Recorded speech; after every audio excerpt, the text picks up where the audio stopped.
नमस्कार दोस्तों, 10 अक्टूबर 2020 के daily current affairs burning news discussion में आपका स्वागत है। सारी आज की इंपॉर्टेंट न्यूज़ आपके नॉलेज के पर्सपेक्टिव से प्लस आपके एग्जाम्स के पर्सपेक्टिव से मैं क्लियर करूंगा। आगे बढ़ने से पहले वीडियो पे लाइक का बटन दबा दीजिए। अब तक अगर आपने चैनल को सब्सक्राइब नहीं किया है तो कर लीजिए। मेरे द्वारा बनाई गई और वीडियोज़ को देखने के लिए आप चैनल के मेंबर भी बन सकते हैं।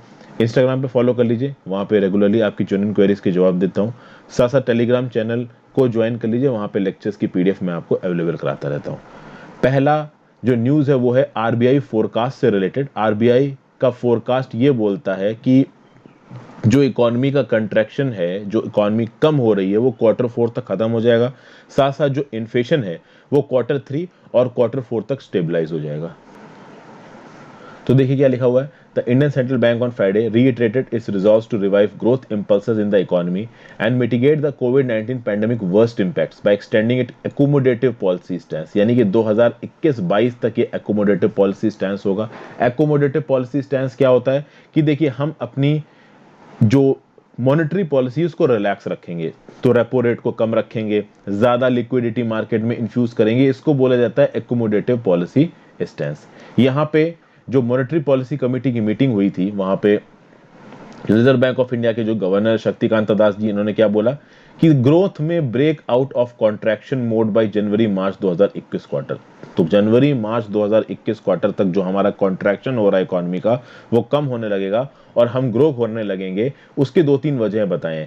एक तो जो सितंबर में लेटेस्ट इकोनॉमिक रिपोर्ट निकल के आई, उसमें इकोनॉमिक इंडिकेटर्स अच्छे हैं, जिनको मैंने पहले करंट अफेयर्स में बताया। साथ साथ कोविड-19 का जो केस लोड कर्व है वो कम हो रहा है। इकोनॉमिक इंडिकेटर्स कैसे अच्छे हो रहे हैं, तो देखिए, हमारे एक्सपोर्ट्स बढ़ रहे हैं पिछले साल के रिस्पेक्ट में। कुछ पर्टिकुलर सेक्टर्स हैं, उनमें बहुत अच्छी ग्रोथ देखने को मिल रही है, जैसे एग्रीकल्चर में अच्छी ग्रोथ देखने को मिल रही है। जो फिस्कल डेफिसिट थी, ठीक है, वो कम हमको देखने को मिल रही है। लेकिन फिर भी यहाँ पे शक्तिकांता दास जी ये बोल रहे हैं कि 9.5% तक हमारी इकोनॉमी फिर भी नीचे जा सकती है। अभी के लिए अगर हेडलाइन इन्फ्लेशन देखा जाए, वो लमसम 6.67% पे है। जो बैंड है वो है 4 ± 2% का। तो 6% टारगेट के ऊपर चल रहा है हमारा हेडलाइन इन्फ्लेशन, टॉलरेंस बैंड के ऊपर है। लेकिन कहा जा रहा है, यानी शक्तिकांत दास जी ये बोल रहे हैं कि Q3 और Q4 तक ये जो हेडलाइन इन्फ्लेशन है ये 6% से नीचे आ जाएगा, ऐसी आशंका है। मॉनेटरी पॉलिसी कमेटी के जो नए मेंबर्स आए हैं, आशिमा गोयल जी, जयंत आर वर्मा जी और शशांक भिड़े जी, इनका नाम याद रखिएगा, किसी भी एग्जाम में आपसे पूछे जा सकते हैं। इन्होंने बाकी आरबीआई मेंबर्स के साथ हामी भरते हुए ये बोला है कि हाँ भाई, पॉलिसी रेपो रेट को 4% पे रखना ठीक है और नीचे गिराने की जरूरत नहीं है। फार्म ग्रोथ सेक्टर की ग्रोथ की बात हो रही है। कहा जा रहा है कि एग्रीकल्चर सेक्टर ग्रो करेगा। साथ साथ कुछ और सेक्टर्स की ग्रोथ की बात हो रही है, जैसे कि fast moving consumer goods, automobiles, pharma और पावर, ये भी ग्रो करेंगे, ऐसा बोला जा रहा है। फिर यहाँ पे सेंट्रल बैंक ये बोल रहा है, announced a rationalisation of risk weightages assigned by banks for all new home loan sanctioned up to 31 March 2022। देखिए, जब भी एक शेड्यूल्ड कॉमर्शियल बैंक किसी को होम लोन पे पैसा देता है उधार पे, तो उस केस में होम लोन की ईएमआई कब तक दी जाएंगी, किस्तें कब तक दी जाएंगी, कितने समय में कितना प्रिंसिपल वापस करना है, कितना इंटरेस्ट वापस करना है, इसका एक टाइम फ्रेम बनाया जाता है।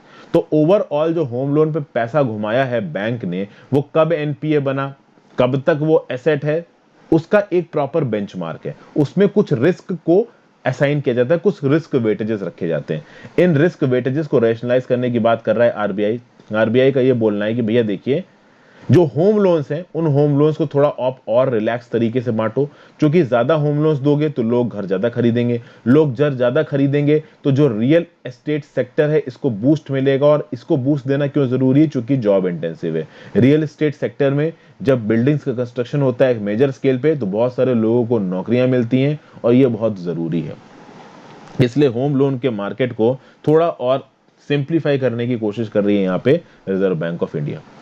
अगली न्यूज जो निकल के आ रही है वो है, strict measures in place to reduce pollution as AQI remains poor. AQI क्या है, एयर क्वालिटी इंडेक्स। देखिए, सर्दियां जब आने वाली होती हैं और मैक्सिमम कर सर्दियों के समय पे दिल्ली की जो हवा की हालत होती है बहुत ज्यादा खराब हो जाती है। अभी के लिए जो हवा है वो पुअर कैटेगरी में चल रही है। ओके, ये किसने बताया, ये बताया सफर ने, system for air quality and weather forecasting and research. ये जो पुअर कैटेगरी वाली हवा है, ये संडे तक हो सकता है मॉडरेट कैटेगरी में आ जाए। जो एयर क्वालिटी इंडेक्स है सिटी का, वो था 202 ऑन फ्राइडे, एक दिन पहले ये 208 था। ये किसने बताया? सेंट्रल पॉल्यूशन कंट्रोल बोर्ड ने। बात ये है कि लॉकडाउन के दौरान तो दिल्ली की हवा बहुत अच्छी रही, लेकिन लॉकडाउन के बाद जब इकॉनमी रीओपन हो रही है, लोग ऑफिस जा रहे हैं, ठीक है, दिल्ली की सड़कों पे गाड़ियां उतर आई हैं, तो पॉल्यूशन फिर से बढ़ने लगा है। यहाँ पे पॉल्यूशन को कम करने के लिए 3-4 मेजर फैक्टर्स पे ध्यान दिया जा रहा है। एक तो दिल्ली में जो विंड का फ्लो होता है, जो सरफेस विंड का डायरेक्शन होता है, ये कहा जा रहा है कि 12 अक्टूबर तक ये नॉर्थ वेस्टर्ली से साउथ वेस्टर्ली हो जाएगा। तो ऑब्वियस सी बात है कि ये जो हवा है, ये दिल्ली से अपने डायरेक्शन को जब रुख बदलेगी तो दिल्ली में पॉल्यूशन कम होगा। उसके साथ साथ ये बोला जा रहा है कि स्टबल बर्निंग जो होती है, यानी कि जो गेहूं और चावल के जो डंठल होते हैं, जिनको सीधे सीधे फार्मर्स जला देते हैं, ओके, उनको प्रोसेस नहीं करते हैं, क्योंकि प्रोसेस करने में समय लगता है और पैसा लगता है, तो सीधे सीधे जलाने की वजह से जो प्रोसेस होता है उसको बोला था स्टबल बर्निंग। स्टबल बर्निंग चक्कर में बहुत पॉल्यूशन होता है, और आसपास पंजाब और हरियाणा जो कि वेरी हेविली एग्रीकल्चरल रीजन्स हैं, यहाँ पे स्टबल बर्निंग बहुत होती है। अभी सुप्रीम कोर्ट ने कमेटी बना रखी है, स्टबल बर्निंग को एक ऑर्गेनाइज तरीके से रोकने की कोशिश तो की जा रही है, बट फिर भी ये स्टबल बर्निंग हो रही है, ये रिपोर्ट्स निकल के आ रही है। फिर ऑयल, OIL, यानी कि ये जो आपकी ऑयल इंडिया लिमिटेड नाम की जो कंपनी है, नवरत्न कंपनी है, इसने सीज्मिक सर्वे शुरू कर दिया है अंडमान ऑफशोर ब्लॉक्स में 8 अक्टूबर को। देखिए, हमारे देश की सबसे बड़ी एक्सप्लोरेशन कंपनी कौन है? Oil and natural gas commission. 2013-14 में oil and natural gas commission ने अंडमान शोर के आसपास 6 ड्रिल वेल्स खोदे थे। इनको ये आशंका थी कि यहां पे नेचुरल गैस मिल सकती है, बट नेचुरल गैस मिली नहीं। अभी के लिए इस बेल्ट में, जो अंडमान का जो ऑफशोर वाला इलाका है, वहां पे सीज्मिक सर्वे कौन करा रहा है? ऑल इंडिया लिमिटेड सीज्मिक सर्वे करा रहा है। यहां पे चक्कर ये देखिए, 32 फरवरी, जनवरी और फरवरी 2019 में अपनी ओपन एक्रिएज लाइसेंसिंग पॉलिसी के चलते ministry of petroleum and natural gases ने 32 ब्लॉक्स की बिडिंग की थी। इन 32 ब्लॉक्स में से 12 ब्लॉक OIL ने जीते थे, और इसमें से जो 2 हैं वो 9616 यानी 9616 स्क्वायर किलोमीटर के हैं, जो कि अंडमान आइलैंड्स के आसपास है। तो अंडमान आइलैंड्स की कॉन्टिनेंटल शेल्फ में, जहां पे गहराई उतनी ज्यादा नहीं होती है, वहां पे गड्ढे खोद के नेचुरल गैस को निकालने का प्रोसेस है। ओपन एक्रिएज लाइसेंसिंग पॉलिसी क्या होती है कि देखिए, गवर्नमेंट अपने हिसाब से जो भी आपके एक्सप्लोरेशन बॉक्स है उनकी बिडिंग नहीं कर रही है। जो बड़ी बड़ी कंपनीज है, जैसे oil and natural gas commission हो गई, ऑयल इंडिया लिमिटेड हो गई, रिलायंस की जो कंपनी हो गई, ये लोग क्या करेंगे कि ये लोग अपने हिसाब से जगह जगह पे जाके ब्लॉक्स को आइडेंटिफाई करेंगे, और अगर इन लोगों को लगता है कि कहीं पे कोई ब्लॉक अच्छा है, तो सरकार की ओपन एक्रिएज लाइसेंसिंग पॉलिसी के तहत ये लोग सीधे जाके सरकार को बताएंगे कि देखिए, आपका ये वाला जो ब्लॉक है, इस ब्लॉक में मैं माइनिंग राइट्स को खरीदना चाहता हूँ, इस ब्लॉक में मैं हाइड्रोकार्बन्स को एक्सप्लोर करना चाहता हूँ, ऑयल एंड गैस के लिए, कोल बेड मीथेन के लिए, गैस हाइड्रेट के लिए, किसी भी चीज के लिए। फिर गवर्नमेंट इस प्रपोजल को वेट करेगी, एक्सप्रेशन ऑफ इंटरेस्ट को देखेगी, उसके जस्टिफिकेशन को देखेगी, और सारे नेसेसरी एनवायरमेंटल क्लियरेंसेस को क्लियर करने के बाद, और अगर गवर्नमेंट को ऐसा ही लगता है कि हाँ भाई, इससे गवर्नमेंट को भी ठीक ठाक पैसा मिल सकता है, तो गवर्नमेंट उसको वो ब्लॉक दे देगी। तो ऐसे ही अंडमान के ऑफशोर इलाकों में ऐसे कुछ ब्लॉक्स दिए गए हैं, किसको? OIL कंपनी को। OIL कंपनी वहां पे सर्वे करवा रही है, सीज्मिक सर्वे। सीज्मिक सर्वे क्यों करवाया जाता है भाई? ये पता करने की कोशिश की जाएगी ना कि एग्जैक्टली इस ब्लॉक में कहां पे गैस है, और एक बार ये पता चल गया कि कहां पे गैस है, तो फिर oil and gas exploration activity को एग्रेसिवली वहां पे परस्यू किया जाएगा। ONGC ने पहले इस शेल्फ में बहुत बार गैस ढूंढने की कोशिश की है, वो नहीं ढूंढ पाए। देखते हैं OIL ढूंढ पाता है कि नहीं ढूंढ पाता है। फिर बात करते हैं एंटी रेडिएशन मिसाइल, जिसको बोला जा रहा है a new generation anti radiation missile, NGARM, जिसका नाम दिया गया रुद्र M1। DRDO ने टेस्ट किया ये एंटी रेडिएशन मिसाइल। तो भैया, फ्राइडे को DRDO ने सक्सेसफुली टेस्ट किया है एंटी रेडिएशन मिसाइल को, जिसको NGARM भी बोलते हो आप, new generation anti radiation missile या रुद्र M1। अब सबसे मेन चीज ये है कि इसका काम क्या है। देखिए, an anti radiation missile can locate and target any radiation emitting frequency source. अभी रेडिएशन एमिटिंग सोर्स क्या होगा? जैसे एनिमी के रडार्स होते हैं, एनिमी के रडार साउंड वेव्स छोड़ते हैं, ओके। उसके बाद communication sites, other radio frequency emitting targets. तो जो जैमर लगते हैं, वो जैमर रेडिएशन छोड़ के रेडिएशन को जैमर कर देते हैं। किसी एक जगह पे आपने सुना होगा, आपके फोन सिग्नल नहीं पकड़ते, जो कि सरकार ने जैमर लगा रखे हैं। तो मतलब वहां पे रेडिएशन एमिट हो रहा है। तो ऐसी जगह जहां से रेडिएशन एमिट होते हैं उन जगहों को डिस्ट्रॉय करने के लिए जो मिसाइल बनाई जाती है उसको बोला जाता है एंटी रेडिएशन मिसाइल।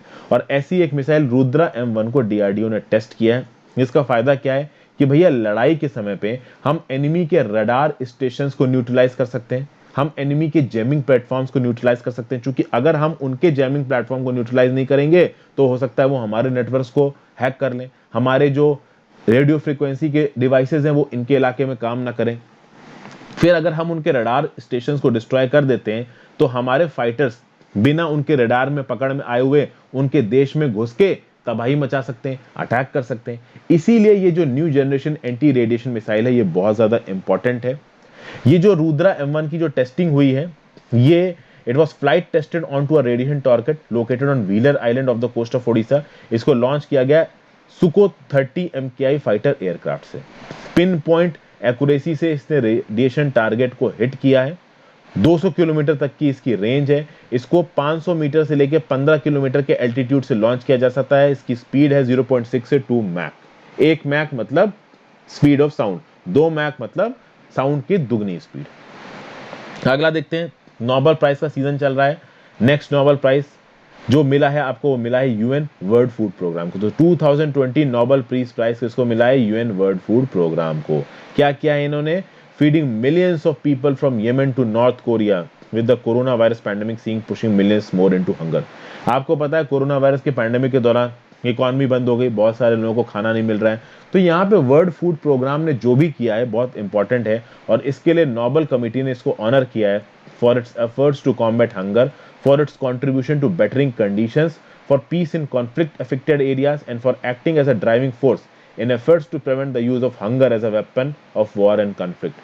अफ्रीका जैसी कंट्रीज में गरीब लोगों को कुछ पैसे देके, कुछ खाना देके उनको हथियार पकड़ा के इंसर्जेंसी जैसी चीजों में लगाया जाता है। ये चीजें बहुत कॉमन है। तो खाने की वजह से कोई इंसर्जेंसी या टेररिज्म जैसी चीजों में ना घुस पाए, वॉर में ना घुस पाए, इसीलिए वर्ल्ड फूड प्रोग्राम के इन्वॉल्वमेंट को यहाँ बहुत इंपॉर्टेंट माना जा रहा है। ये जो देश हमारा जो दुनिया है, इस दुनिया में आप देख सकते हो कि 690 मिलियन पीपल रोज एक एम्प्टी स्टमक के साथ सोते हैं। यानी कि हमारे दुनिया की लगभग 9.09% आबादी रोज बिना खाना खाए सोती है। तो यहाँ पे वर्ल्ड फूड प्रोग्राम का जो रोल है बहुत इंपॉर्टेंट हो जाता है। 1961 में ये बना था, यूएन ऑर्गेनाइजेशन है। लास्ट ईयर इसने 97 मिलियन पीपल यानी 9 करोड़ 70 लाख लोगों को 15 बिलियन राशंस डिस्ट्रीब्यूट किए हैं 88 कंट्रीज में। तो भैया बहुत मेजर काम किया है। फिर देखते हैं टिकटॉक को भैया पाकिस्तान में भी बैन कर दिया गया है। जो popular Chinese video sharing app है ये भैया पाकिस्तान में भी काफी फेमस हो रही थी, लेकिन जो कंटेंट है बहुत ज्यादा इमोरल है। तो पाकिस्तान की टेलीकम्युनिकेशन अथॉरिटी ने बोला है कि बहुत सारी ऐसी कंप्लेंट्स निकल के आ रही थी जहां पे ये बोला गया है कि टिकटॉक पे बहुत ज़्यादा इनडिसेंट कंटेंट है। टिकटॉक को पहले वार्निंग भी दी गई कि भैया आप इसको हटाइए, कुछ ना कुछ रेगुलेशन लेके आइए, इस इमोरल कंटेंट को बंद करिए, बट बंद किया नहीं गया। तो पाकिस्तान की टेलीकम्युनिकेशन अथॉरिटी ने टिकटॉक को ब्लॉक कर दिया। हालांकि पीटीआई ने यह बोला है कि भाई देखिए हम मोबाइल एप्लीकेशन की पेरेंट कंपनी बाइटडान के साथ बात कर रहे हैं। अगर वो अपने इस कंटेंट को रेगुलेट करते हैं, यानी टिकटॉक पे जो भी कंटेंट है उसको प्रॉपर तरीके से रेगुलेट करते हैं, डिसेंट कंटेंट टिकटॉक पे आता है, तो उस केस में हमने ये जो बैन लगाया टिकटॉक पे हम इसको रिवोक कर देंगे। उसके बाद टिकटॉक फिर से चल सकता है। किर्गिस्तान से एक न्यूज निकल के आ रही, किर्गिस्तान में रिसेंटली इलेक्शंस हुए हैं। आपको ये बता दूं किर्गिस्तान एक अकेली डेमोक्रेसी है, आप बोल सकते हो। तो एक अकेली डेमोक्रेसी कहां पे? सेंट्रल एशिया में। तो सेंट्रल एशिया में एक अकेली डेमोक्रेसी का खिताब किसके पास है? किर्गिस्तान के पास। अगर आप किर्गिस्तान का नक्शा देखो तो इसका जो ईस्टर्न एंड है यहाँ चाइना नजर आएगा, नॉर्दर्न एंड कजाकिस्तान, आपको वेस्टर्न एंड पे उज्बेकिस्तान और साउदर्न एंड पे आपको यहाँ पे तजिकिस्तान नजर आएगा। तो ये 4 बॉर्डर से किर्गिस्तान। किर्गिस्तान एक लैंडलॉक कंट्री है। किर्गिस्तान में 4 अक्टूबर को पार्लियामेंट्री इलेक्शंस के रिजल्ट्स आए और यहाँ पे देखिए किर्गिस्तान में एक नियम है कि अगर किर्गिस्तान की पार्लियामेंट में किसी भी पॉलिटिकल पार्टी को घुसना है तो उसको 7% वोट लेने पड़ेंगे। यहाँ 4 पॉलिटिकल पार्टी निकल के आई हैं। एक है बिरिमदिक पार्टी जिसको यूनिटी पार्टी बोलते हैं, एक मैकेनिम जिसको माई होमलैंड पार्टी बोलते हैं, एक है किर्गिस्तान पार्टी, एक है बुतुन किर्गिस्तान। तो बुतुन किर्गिस्तान एक अपोजिशन पार्टी है जिसको 7.13 वोट्स मिले हैं, 7.13%, और बिरिमदिक को 24.5%, मैकेनिम को 23.88%, किर्गिस्तान पार्टी को 8.76%। और ये जो 3 पार्टी हैं बुतुन किर्गिस्तान को छोड़ के, ये प्रो गवर्नमेंट है। अभी जब इलेक्शन के रिजल्ट आए तो ये बोला गया कि इलेक्शन के रिजल्ट्स को रिग किया गया, गलत तरीके से इलेक्शन के रिजल्ट्स को छापा गया है। और यहां पे देखिए जो इनके प्राइम मिनिस्टर साहब है, जो इनके प्रेसिडेंट है, देखिए अभी के लिए जो प्रेसिडेंट है वो है मिस्टर जीन बेकोव, पहले थे अल्माज बेक अतम बवेव। ये अल्माज बेक और मिस्टर जीन बेकोव के बीच में पहले दोस्ती थी, बाद में इन लोगों के बीच में कुछ रिफ्ट आ गई। उस रिफ्ट के चलते अल्माज बेकेव को जेल में डाल दिया मिस्टर जीन केबोव ने। जो रूलिंग पार्टी है उसका नाम है social democratic party of Afghanistan, तो इसने तो इलेक्शन नहीं लड़ा है, लेकिन ये जो रूलिंग आपके प्रेसिडेंट है जीन बेकोव को इन तीनों पार्टी का सपोर्ट है, बिरिमदिक पार्टी का, मैकेनिम पार्टी का, किर्गिस्तान पार्टी का। तो एक्चुअली में जो प्रोटेस्टर्स हैं वो यहाँ पे ये बोल रहे हैं कि जिस तरीके से इन इलेक्शंस को कंडक्ट कराया गया है और जिस तरीके से इनके रिजल्ट निकल के आए हैं, इसमें फ्रॉड हुआ है और इस फ्रॉड के खिलाफ हम लोग अपनी आवाज उठाते हैं। तो मिस्टर अतमबेव, जिसको जेल में बंद करके रखा गया था, जो प्रोटेस्टर्स थे वो जबरदस्ती गए, उन्होंने जेल तोड़ी और जेल तोड़ के मिस्टर अतमबेव को छुड़ा लिया। जब सिचुएशन एक लिमिट से बाहर पहुंच गई तो किर्गिस्तान के इलेक्शन कमीशन ने रिजल्ट्स को एनल कर दिया और बोला कि भाई हम फिर से इलेक्शन कराएंगे, लेकिन तब भी प्रोटेस्ट कंटिन्यूड है। ठीक है दोस्तों, और फाइनली जो न्यूज है आज वो है Indian cotton gets Kasturi branding. जो हमारी union minister for textiles and Smriti Zubin Irani ji, उन्होंने एक ब्रांड और एक लोगो लॉन्च किया इंडियन कॉटन के लिए। ये आपको लोगो दिख रहा है और ये है कस्तूरी कॉटन इंडिया। तो भैया ये जो ब्रांड है कस्तूरी कॉटन, ये इंडिया में उगाया जाता है। और अब ये बोला गया है कि according to an official source, the branding Kasturi cotton would initially be applicable to long staple cotton that is grown in India and meet prescribed standards। इस कॉटन को देश के बाहर भी एक्सपोर्ट किया जाता है। सारे इंपॉर्टेंट गारमेंट मैन्युफैक्चरर्स इस कॉटन की वैरायटी को, लॉन्ग स्टेपल कॉटन की वैरायटी को रिकॉग्नाइज करते हैं, इसलिए इसको नाम दिया गया है कस्तूरी कॉटन। यहाँ पे मिनिस्टर ने यह भी बोला कि कॉटन कॉर्पोरेशन ऑफ इंडिया ने एक ऐप डेवलप की जिसका नाम है कॉट अलाई। ये कॉट अलाई फार्मर्स को लेटर वेदर कंडीशंस के बारे में बताती है, कॉटन की क्रॉप्स को किस तरीके से अच्छा किया जा सके उसके लिए बेस्ट फार्म प्रैक्टिसेस और क्रॉप सिचुएशन के ऊपर अपने सजेशंस देती है। कॉटन कॉर्पोरेशन ऑफ इंडिया ने 430 प्रोक्योरमेंट सेंटर्स खोले हैं कॉटन ग्रोइंग स्टेट्स में, जहां पे फार्मर्स को 72 घंटों के अंदर उनके कॉटन की पेमेंट कर दी जाती है। इस आर्टिकल में आपको याद रखना है कि इंडियन कॉटन को एक नया ब्रांड नेम दिया गया जिसका नाम है कस्तूरी कॉटन। उसके बाद कॉटन कॉर्पोरेशन ऑफ इंडिया ने एक मोबाइल एप्लीकेशन बनाई जिसका नाम है कॉट अलाई, जहां पे फार्मर्स को जो कि कॉटन की खेती करते हैं उनको रेगुलर वेदर अपडेट्स मिलेंगी, बेस्ट फार्म प्रैक्टिसेस के बारे में बताएगा, क्रॉप सिचुएशन के बारे में बताया जाएगा और बाद में इस ऐप को एक्सपेंड करके कॉटन को बेच सकें फार्मर्स, इस चीज को भी इंश्योर कराया जाएगा।